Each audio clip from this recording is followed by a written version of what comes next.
Assalamualaikum warahmatullahi taala wabarakatuh.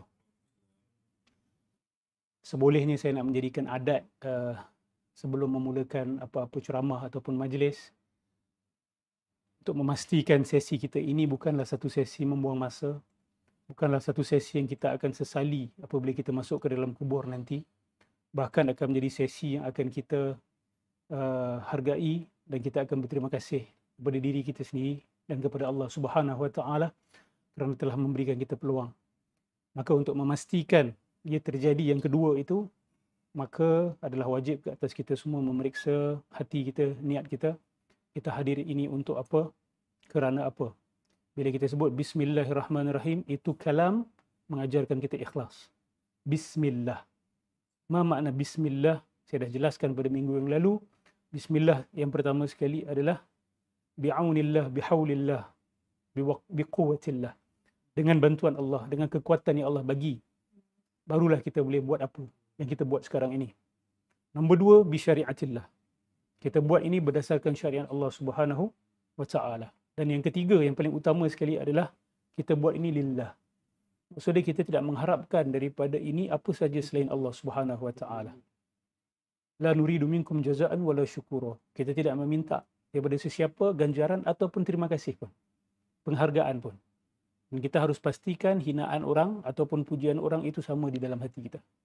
Kalau kita masih terkesan dengan pujian, merasa seronok bila orang memuji, ataupun merasa tertekan dan terguris bila orang mengeji, maka kita harus persoalkan ikhlas kita kepada Allah Subhanahu wa Ta'ala.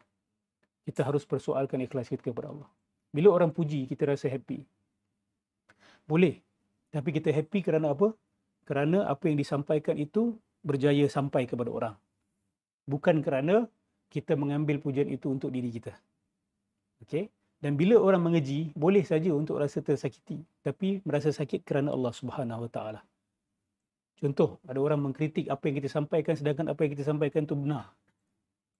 Rasa sakit itu bukan kerana kita dikritik, tetapi agama Allah Subhanahu Wa Taala diserang. Ini halus ya. Sahabat-sahabat, kita harus hati-hati benda ni. Sebab kadang-kadang dua benda ni dia boleh berlakon sebagai yang satu lagi.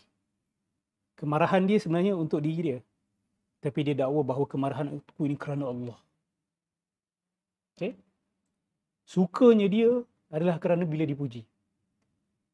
Tetapi bila detected, dia kata, oh tak, saya happy sebab agama Allah Subhanahu Wa Taala tertegak. Nafsu ni dia jahat. Nafsu ni dia licik. Ya? Jadi saya haraplah kalau kita dapat inject a little bit of tasawuf dalam kita punya session. Sebab kalau tak ada ikhlas, sia-sialah. Walaupun kita benar. Truth is not everything. Betul? Yang penting kita nak mengikut kebenaran itu dengan keikhlasan hati. Kita boleh bersama dengan orang-orang yang benar secara zahir, secara akli, secara ilmi. Tetapi adakah kita bersama dengan kebenaran secara qalbi? Secara hati kita ini benar-benar kita bersama, kita berserah diri kepada Allah Subhanahu Wa Taala dan kita berserah diri kepada kebenaran. Ini yang lebih utama. Sekali lagi saya ingatkan sahabat-sahabat sebab dalam bidang agama ni dia pun ada nafsunya. Dia ada syaitannya. Okay? Imam Ghazali ada cerita di dalam Ihya Ulumuddin dia. Especially bila kita cerita berkenaan dengan perbezaan aliran. Okay? Amat mudah untuk dimasukkan diri. Kritik tak ada masalah. Awak nak berdebat tak ada masalah. Tetapi awak kena tanya, you buat ni untuk apa? You buat ni sebab you nak pertahankan diri you supaya you tidak malu di hadapan orang?